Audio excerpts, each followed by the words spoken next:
मध्य प्रदेश का भविष्य राजगढ़, और जैसा कि अभी राकेश चतुर्वेदी सर जिक्र भी कर रहे थे कि धरा की बहुत बड़ी कीमत होती है और उसकी कीमत का अंदाज़ा लगाना बहुत कठिन होता है। चूँकि आप का जो परिचय जो है मैं इस मंच के जरिए करा दूं, हमारे बीच जो हैं रवि पिपलोटिया जी जो हैं वो होटल श्री लीला पैलेस के डायरेक्टर हैं आप, और आपके इस पैलेस के नाम के साथ ही इस राजगढ़ के भविष्य को मैं समझ सकता हूँ। लीला कहा जाता है कि जब लीला शुरू हो जाती है तो बहुत कुछ अद्भुत बदलाव आते हैं, और जैसा कि आपने नाम तय किया,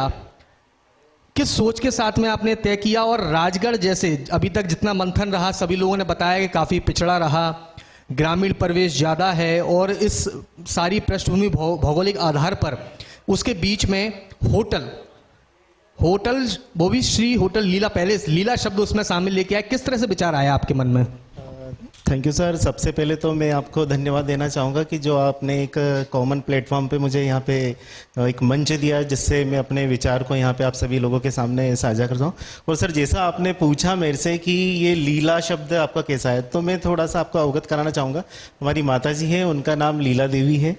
तो उसी के प्रेरणा से ये, और श्री क्योंकि श्रीनाथ जी और लक्ष्मी जी, तो मैं और हमारा परिवार जो है वैष्णव है, तो वो श्रीनाथ जी का बहुत बड़ा भक्त है।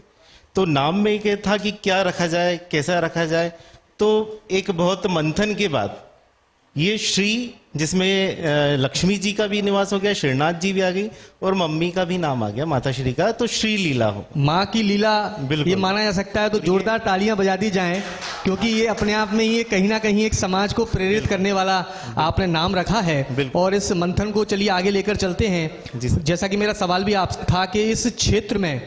इस फील्ड को चुनना और उसके बाद एक पूरा स्ट्रक्चर तैयार करना, किस तरह की तस्वीर तब से अब तक देख रहे हैं आप? सर जैसे कि क्या कि हम बड़ी सिटीज़ में जाते हैं, लाइक मेट्रो सिटीज़ में जाते हैं, तो वहाँ जब वहाँ का एक लग्जरी लाइफ स्टाइल देखते हैं, क्योंकि देखिए होटल व्यवसाय जो है ये लग्जरी लाइफ को आपका कहीं ना कहीं उसको डिनोट करता है। तो जब लग्जरी लाइफ देखते हैं, बड़ी होटल्स देखते हैं, वहाँ का एम्बियंस देखते हैं, वहाँ की स्थिति को देखते हैं, वहाँ की हाइजीन, क्लीनेस, इन सबको देखता है, तो एक कहीं ना कहीं को लगता था कि राजगढ़ में भी ये चीज होनी चाहिए, ताकि राजगढ़ के लोगों को जो यहाँ हमारे कोई गेस्ट आ रहे हैं, ऑफिसर्स आ रहे हैं, तो उन्हें ऐसा ना लगे कि अरे यार राजगढ़ में तो कुछ है ही नहीं, आपके यहाँ तो कुछ है ही नहीं। तो ये जो कहीं ना एक मतलब राजगढ़ को रिप्रेजेंट करना कि नहीं, हमारे यहाँ पे भी बहुत अच्छे साधन से, और लोगों के जो अपनी खुशियाँ हैं, कुछ उनके अनफॉरगेटेबल इवेंट्स हो गए, लाइक बर्थडे हो गए, आपके एनिवर्सरीज हो गई, तो उनके जो हैप्पी मोमेंट्स हैं उनको यहाँ पे सेलिब्रेट जब हम वो करते हैं और हम देखते हैं, तो मतलब एक अच्छा आनंद लगता है कि हाँ हमने एक अच्छा एक प्लेटफॉर्म दिया है। यानी जो मैंने शुरुआत में कहा था जब दीप प्रज्वलन हुआ था कि ये दीप जो है आज साक्षी बन रहा है बहुत सारी सकारात्मक चीज़ों का, और जैसे आपने कहा कि स्थानीय लोगों के जो हैप्पी मोमेंट्स है उसके साक्षी जो है वो श्री लीला पैलेस जो है वो बनता है। जी सर। एक सवाल सबके जहन में आता है और बनता भी है, वाजिब है, कि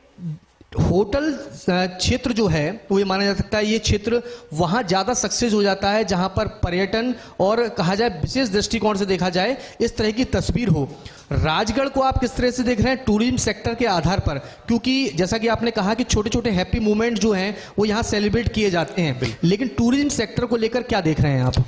देखिए ये बिल्कुल आपने सही कहा कि राजगढ़ में अगर देखा जाए तो यहाँ टूरिज्म की अभी बहुत कुछ संभावना है,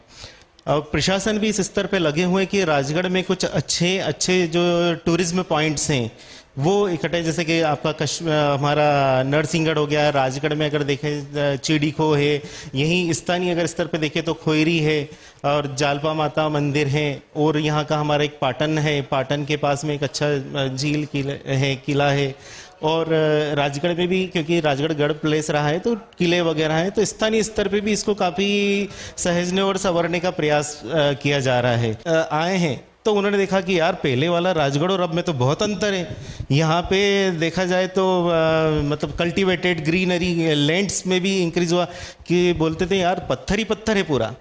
कहीं जहाँ देखो वहाँ तो बस पत्थर ही दिखते थे, रोड का भी नहीं है। तो अब जो है प्रेजेंट में आप जब जाते हैं वो बताते हैं कि सब जगह देखे तो हरियाली है यार, अच्छा पानी भी आ रहा है, इरिगेटेड लैंड हो गई है, रोड की भी बहुत अच्छी स्थिति है, लाइट की बड़ी समस्या थी, लाइट भी अभी बहुत अच्छी 24x उसमें आ रही है अपने, तो डेफिनेटली प्रोग्रेस तो है सर। यानी जनप्रतिनिधि जो हैं जनता ने जिन मकसद से उन्हें चुना उस मकसद को वो सार्थक करते हुए नजर आ रहे हैं, यानी राजगढ़ जो है वो बदलाव की ओर लगातार बढ़ रहा है और ये सारे बदलाव जो हैं वो सकारात्मक हैं। बिल्कुल सर, ये मतलब पॉजिटिव उसमें है और डेफिनेटली प्रशासन स्थानीय स्तर पे और देखिए स्थानीय प्रशासन और स्थानीय स्तर के साथ सभी जो राजगढ़ की जनता है प्लस जिले की जनता है वो भी इसमें पूरे सहयोग से है कि हमारे राजगढ़ का नाम प्रदेश की और अगर देखा जाए तो मतलब देश स्तर पे लेके आए हर व्यक्ति का। जैसे कि आज हम यहाँ राजगढ़ में हैं,